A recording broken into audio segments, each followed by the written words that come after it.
Bonjour, je suis Mélanie du blog harmoniefamiliale.fr que je t'invite à aller découvrir si tu ne le connais pas encore et sur lequel tu pourras trouver mon guide des 5 étapes qui t'aideront à ne plus être une maman découragée.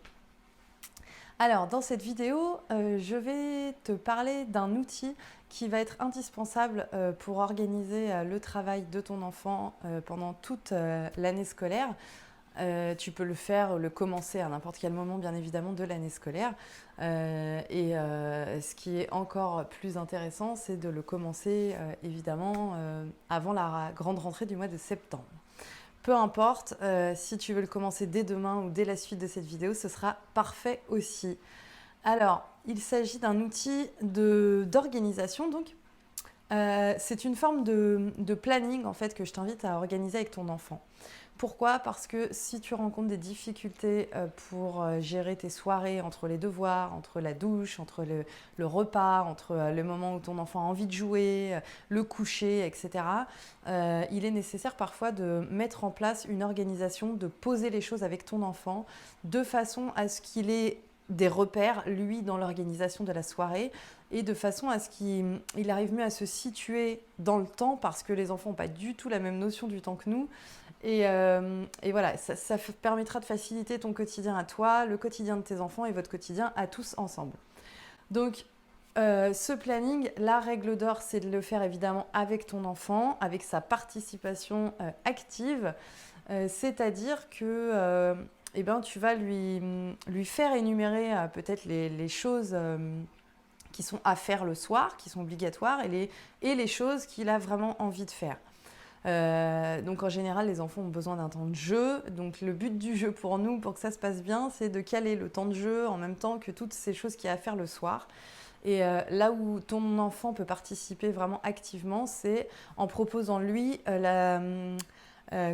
l'organisation de sa soirée. C'est-à-dire, est-ce qu'il a envie de commencer par le jeu ? Est-ce qu'il a envie de commencer par faire ses devoirs pour être débarrassé et puis après pouvoir jouer tranquillement ? Est-ce qu'il a envie de prendre sa douche avant manger ou après manger ? Dans quelle mesure tu peux essayer d'aménager en fonction de l'âge de ton enfant, bien évidemment, et de la souplesse que toi, tu peux apporter à ce planning-là. Mais en le faisant participer et en notant vraiment sur un planning... Alors, un planning, c'est un mot d'adulte, mais un planning pour enfants, comme je l'entends, c'est un planning avec des dessins, par exemple. Moi, j'en ai fait un pour mes enfants et j'ai fait en fait une case par activité et je leur ai fait dessiner quelque chose à l'intérieur. Donc, par exemple, pour l'activité douche, c'est eux qui ont dessiné ce qu'ils voulaient pour leur faire penser à la douche. Après, ils ont fait l'activité jeu, ils ont fait le dessin qu'ils voulaient dans la case pour se rappeler qu'à ce moment-là, ils pouvaient jouer. C'était leur temps de jeu. Pour les devoirs, parce que moi les miens sont scolarisés, donc il y a des devoirs à faire le soir, ils ont dessiné un truc qui leur faisait penser aux devoirs. Donc de cette façon-là, en fait, ça leur permet de visualiser le temps qui s'écoule dans la soirée et ça leur permet aussi de se situer. Et toi, ça te donne un outil en tant que maman pour leur rappeler en fait où on en est dans l'organisation de la soirée.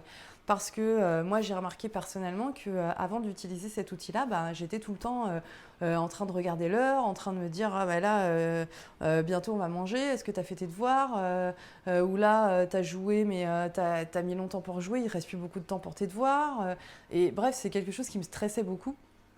Et du coup, en mettant en place cet outil-là avec mon enfant, je le renvoie régulièrement à cet outil. Comme ça, moi, je n'ai pas besoin de faire mon blabla de répétition quotidienne. Il regarde son outil, il se rappelle très bien comment on l'a construit, il se rappelle de ce qu'on a dit et en plus, il se repère facilement grâce au dessin.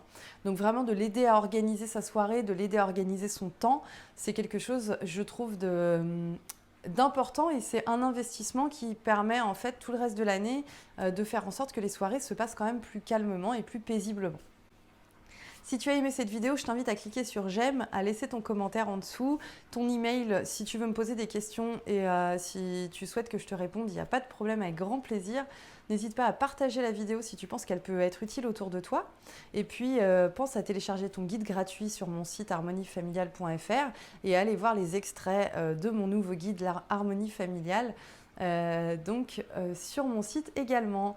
Je te souhaite une belle continuation, prends soin de toi et on se retrouve très bientôt. Ciao, ciao!